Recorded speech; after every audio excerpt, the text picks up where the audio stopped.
Assalamualaikum warahmatullahi wabarakatuh. Apa kabar teman-teman? Jadi di sini saya akan menyampaikan skenario pembelajaran yang telah saya buat dalam rangka memenuhi tugas kurikulum pembelajaran yang diampu oleh dosen pembimbing Bu Minsih. Jadi saya akan menjelaskan tentang skenario pembelajaran di abad 21 yang telah saya rancang dan saya buat.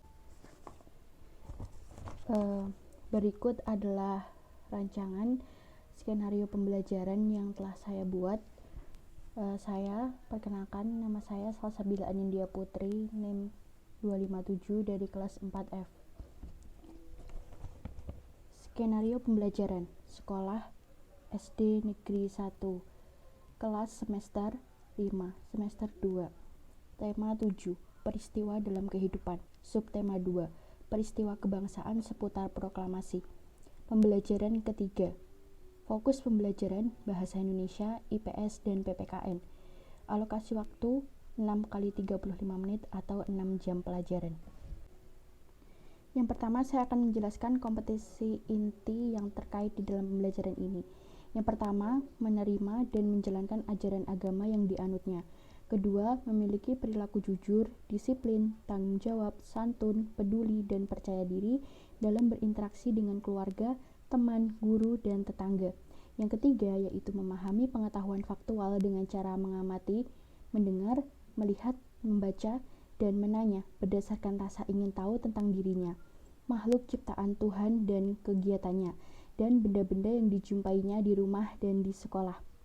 Dan yang keempat adalah menyajikan pengetahuan faktual dalam bahasa yang jelas, sistematis, dan logis dalam karya yang estetis, dalam gerakan yang mencerminkan anak sehat, dan dalam tindakan yang mencerminkan perilaku anak beriman dan berakhlak mulia. Kemudian saya akan menjelaskan mengenai kompetensi dasar yang terkait. Yang pertama, muatan bahasa Indonesia. KD 3.5, menggali informasi penting dari teks narasi sejarah yang disajikan secara lisan dan tulis menggunakan aspek apa, di mana, kapan, siapa, mengapa, dan bagaimana.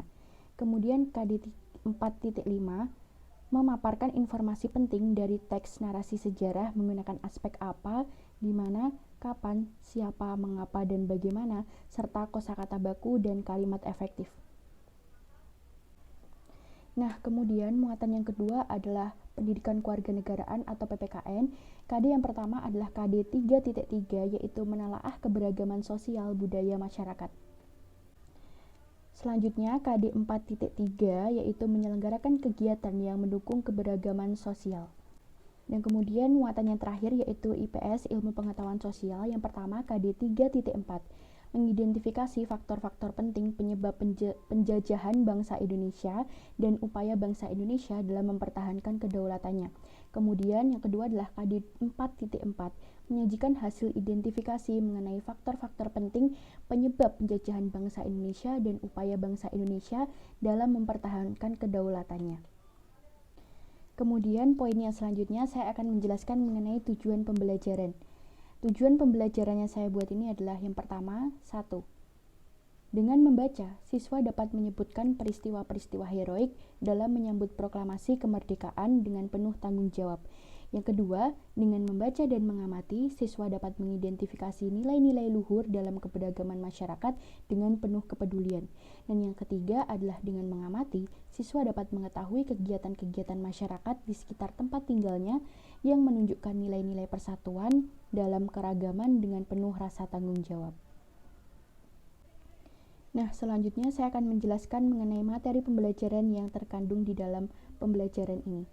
Yang pertama adalah teks penjelasan peristiwa proklamasi kemerdekaan Indonesia.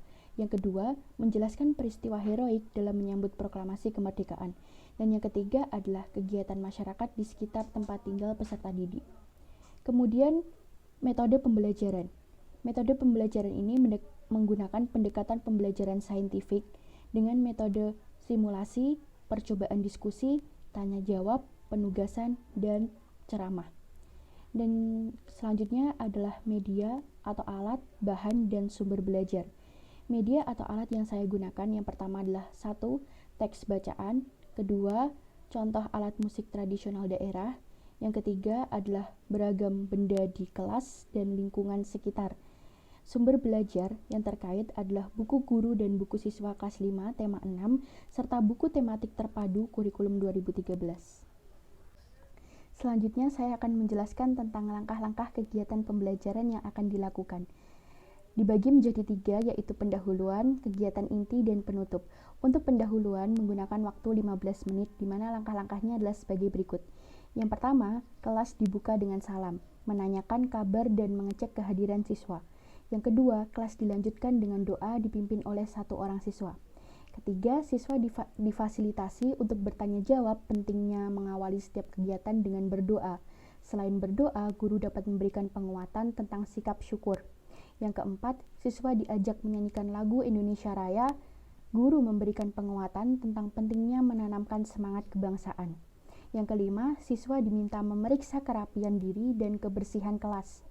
Yang keenam, siswa memperhatikan penjelasan guru tentang manfaat dan aktivitas pembelajaran yang akan dilakukan.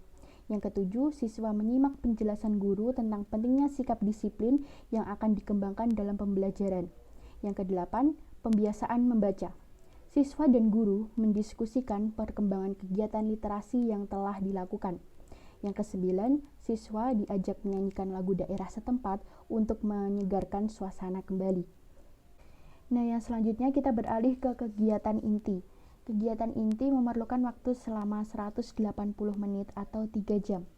Yang pertama adalah kegiatan Ayo Membaca. Siswa membaca dalam hati selama 15 menit. Kemudian setelah selesai membaca, guru meminta siswa untuk menutup buku. Kemudian guru memberikan pertanyaan pada beberapa siswa secara spontan dan acak untuk mengetahui tingkat pemahaman siswa terhadap isi bacaan. Kemudian kegiatan Ayo Menulis. Siswa menulis biografi sederhana mengenai Bapak Proklamator Kemerdekaan Indonesia. Siswa kemudian mempresentasikan hasil kerjanya di depan guru dan teman-temannya pada kegiatan Tahukah Kamu. Kemudian siswa membaca dan mengamati gambar tentang peristiwa-peristiwa heroik setelah pembacaan teks proklamasi kemerdekaan Indonesia. Dan kemudian mengarahkan siswa untuk benar-benar memahami isi bacaan dengan menentukan bacaan di setiap paragraf. Kemudian kegiatan Ayo Berlatih. Siswa secara mandiri menjawab pertanyaan-pertanyaan pada buku siswa berkaitan dengan bacaan tentang peristiwa-peristiwa heroik setelah pembacaan teks proklamasi kemerdekaan. Kemudian pada kegiatan Ayo Berdiskusi, siswa menandai peta daerah-daerah tempat terjadinya peristiwa-peristiwa heroik setelah pembacaan teks proklamasi kemerdekaan. Untuk memudahkan kegiatan ini, siswa dapat menggunakan peta Indonesia. Setelah menyelesaikan menandai peta, guru meminta siswa untuk mempresentasikan hasil jawabannya. Guru menunjuk siswa secara acak dan bergiliran untuk mempresentasikan jawabannya, untuk selalu memberikan umpan balik dan apresiasi untuk setiap jawaban siswa. Kemudian pada kegiatan Ayo Menulis, siswa menceritakan mengapa rakyat di seluruh daerah di Indonesia sangat antusias mendengar dan menyambut berita mengenai proklamasi kemerdekaan Indonesia. Kemudian siswa menceritakan sesuai dengan pengetahuan dan pemahaman yang telah diperoleh pada pembelajaran-pembelajaran sebelumnya. Siswa secara bergantian membacakan hasil kerjanya untuk mendapatkan tanggapan dari teman-teman dan guru. Kemudian pada kegiatan Ayo Mengamati, siswa secara mandiri mengamati dan menyebutkan berbagai keberagaman yang terdapat di kelasnya. Hasil pengamatan siswa digunakan sebagai bahan untuk mengisi tabel pada buku siswa. Tabel hasil pengamatan siswa saling ditukarkan antar teman untuk dikoreksi dan dievaluasi. Kemudian pada kegiatan Ayo Berlatih, siswa melakukan pengamatan terhadap masyarakat sekitarnya untuk mencari tahu pentingnya persatuan dalam masyarakat. Kemudian siswa menggunakan lembar atau tabel pengamatannya. Siswa kemudian mempresentasikan hasil pengamatannya. Selanjutnya, di dalam kegiatan penutupan yang berlangsung selama 15 menit. Yang pertama, siswa bersama dengan guru melakukan refleksi atas pembelajaran yang telah berlangsung. Apa saja yang telah dipelajari dari kegiatan hari ini, kemudian apa saja yang akan dilakukan untuk menghargai perbedaan di sekitar. Yang kedua, siswa bersama dengan guru menyimpulkan hasil pembelajaran pada hari ini. Yang ketiga, siswa menyimak penjelasan guru tentang aktivitas pembelajaran pada pertemuan selanjutnya, termasuk menyampaikan kegiatan bersama orang tua, yaitu meminta orang tua untuk menceritakan pengalamannya, menghargai perbedaan di lingkungan sekitar rumah, kemudian menceritakan hasilnya kepada guru. Yang keempat, siswa menyimak cerita motivasi tentang pentingnya sikap disiplin. Yang kelima, siswa melakukan operasi semut untuk menjaga kebersihan kelas. Dan yang terakhir, kelas ditutup dengan doa bersama dipimpin oleh salah seorang siswa. Selanjutnya saya akan menjelaskan mengenai teknik penilaian.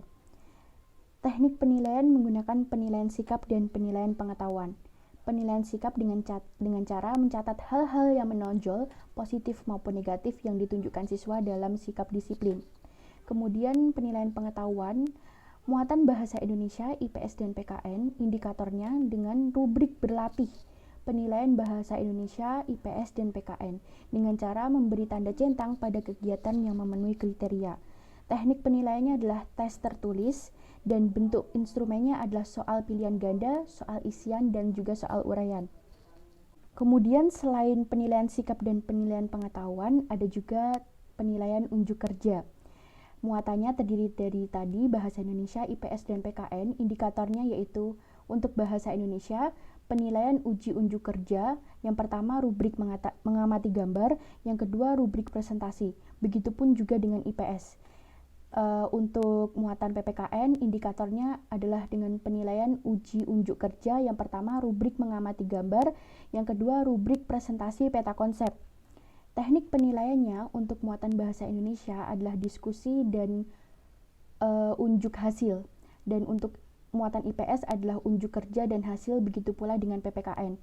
Kemudian bentuk instrumennya yaitu rubrik penilaian pada bagian halaman 13 sampai 14 pada buku siswa dan halaman 16 sampai 17 pada muatan IPS dan PPKN.